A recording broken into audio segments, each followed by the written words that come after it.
So today we're talking about Kabbalah or Kabbalah, depending how you pronounce it. Either one is fine. What we're not talking about is the Kabbalah of Madonna, Ashton Kutcher, Britney Spears, the red strings that you've seen, maybe you bought, the Kabbalah water that's magical and blessed.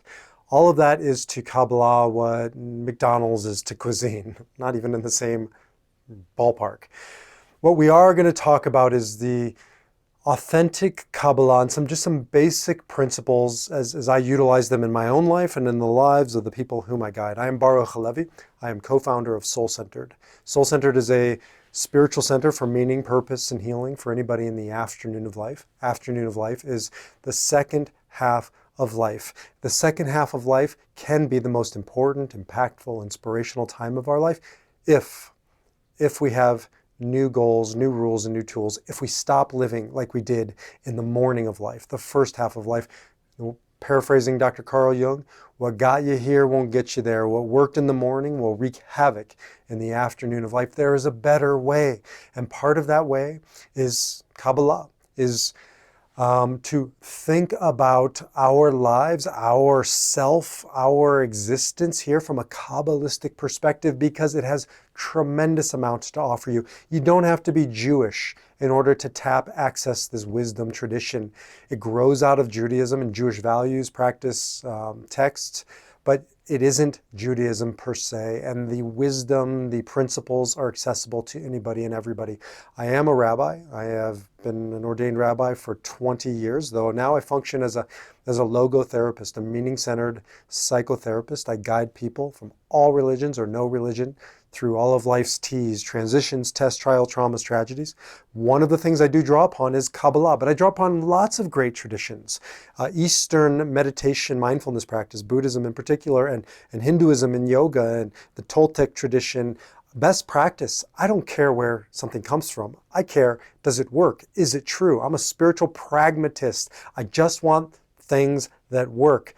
Kabbalah works in certain areas, and one of them is, it has helped me and so many people shift their worldview. It gives us a blueprint of the universe, of the divine, of our self and our soul and our journey here. Kabbalah literally means to receive. It's the esoteric, mystical tradition received from master to student, to be distinguished again from the written tradition, the Torah, the Bible, or the oral tradition, the Talmud, and other oral conversations about the Bible. Those are important from a Jewish perspective, but Kabbalah has always kind of been on the outside looking in. And it's like one of the Chief Justices said about pornography. It's hard to define, but you know it when you see it. That's the same with all great esoteric mystical traditions. You can't really label it. You can't put it in a box, because the moment you do, it's no longer what it is. You just have to experience it. And I guess that's the starting point for one of the most important concepts in Kabbalah, the divine, God, G-O-D. G-O-D is a ruined word for so many people, right? You say God and you think of one thing. I say God, I think of another. I think of a bad Hebrew school experience. You think of CCD. It was a Wednesday afternoon, so all my friends had to go for their Catholic school. And pick your bad experience growing up religiously and say G-O-D. And for so many, it's ruined. Some of us just think of God as a patriarchal, angry man in the sky. That isn't G-O-D. That's crap that human beings have accumulated and perpetuated. Kabbalah looks at the divine, well, like we learn about from Moses. Moses says to the divine, what's your name?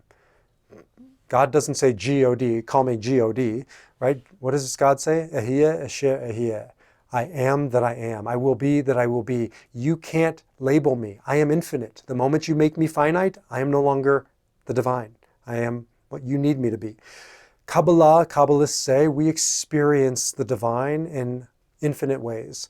So there are no less than 70 names of the divine in Kabbalah. Each one is an experience, a rich experience of the source, the creator, the presence, there's so many different names. All those are translations because it's in Hebrew and Aramaic.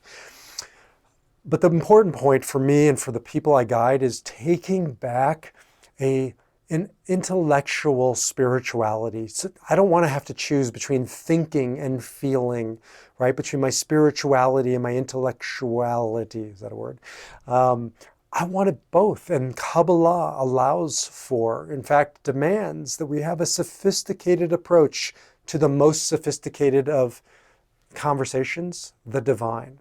Rethinking the divine as experiences in our lives. So working with clients and really taking back this idea of the power of the divine and taking back your connection to her. The Shekhinah is feminine. It's a blueprint for the divine. It's a blueprint for our soul. It isn't again that we are simplistic. Nothing in life is simplistic, certainly not the divine, certainly not who we are, our identity. Kabbalah says you don't have a soul, it says you have souls. We look at it in such a binary way, don't we? I'm alive and I'm dead. I'm body, I'm soul. The Kabbalists say there's a spectrum of consciousness, and it's embodied by different layers of soul. The lowest layer is nefesh. Nefesh is physical vitality and force. You aren't your flesh suit, right? The meat suit, says Wayne Dyer. It's not who you are. It's how you're looking right now. It's not how you looked. I had a lot more of this back in the day. And it's not how you'll look in 10 years, 20 years from now. And it's not how you look when you transcend. For now, you're utilizing the meat suit, the flesh suit, your body. And what's animating it is your nefesh, your lowest level of soul that all animals, all human beings have, this physical vitality. And that is returned to this world, to the earth, when we ascend. The next layer up is ruach. Ruach is emotion, mind, intellect. It's our unique, distinct personality. It's what makes you, you, and what makes me, me. And there is something distinct about us as a ruach at this level of soul. The next layer up is neshama. Neshama is what we oftentimes think of as pure spirit. No shape or form here, not physical, not material. Upon death, it goes straight to heaven, olam haba, another conversation for another day. Yes, Kabbalists believe in a journey from here to the realm beyond. And yes, we go through a process. Some might call it purgatory and hell, but it isn't devils and pitchforks. It's an evolution and an ascending process. It's sophisticated, it's complex, you're complex. And that's why I utilize Kabbalah, because I need to understand myself as an individual self, as a animalistic set of urges, reactions, and also the higher pieces of me, the consciousness that's within me, so that I can access it and cultivate it and turn to it and develop it, particularly in the afternoon of life. I don't want to just deal in the world of physical and material at this point in my life and onwards. I want to ascend more and more into this spiritual, and Kabbalah gives me a framework to do that.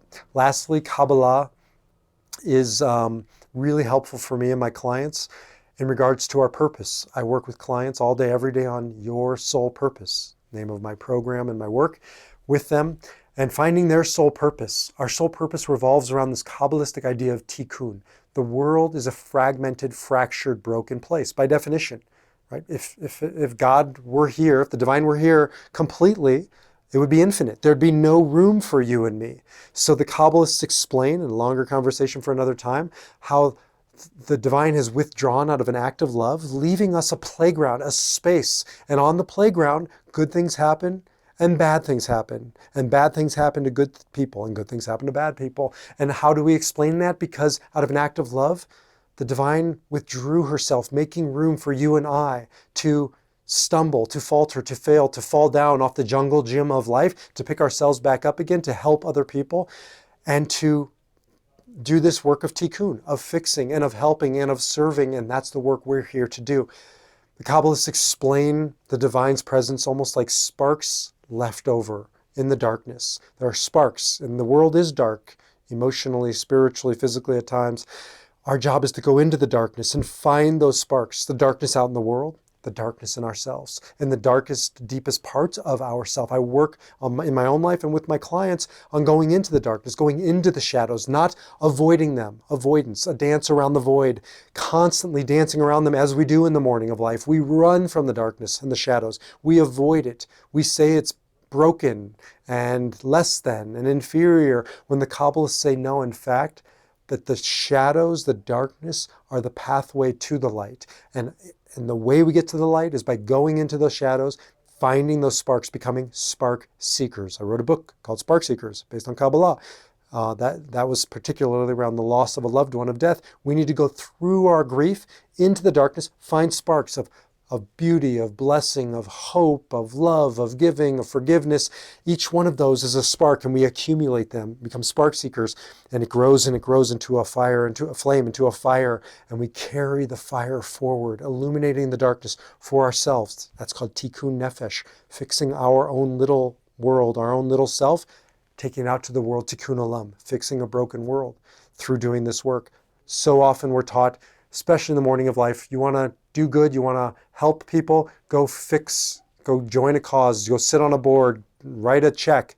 Those are all worthy pursuits, but not at the neglect of you doing this work, your inner work of tikkun nefesh, of fixing your broken self, taking it out to the world as an act of love for those whom you love, those whom you serve, so that you can continue to do that in a sustainable, impactful, inspirational way. That's what the afternoon of life is about. And that's why I bring Kabbalah into my life and into the lives of the people I guide, and potentially into your life. I would love to hear from you. I would love to work with you in helping you find these sparks, integrate these ideas into your life for a new framework, a blueprint, or a soul print, if you will, of yourself and of the universe and your work here, as long as you're here, until you ascend to the next world. Until we meet in person, shalom, salam, namaste, and peace.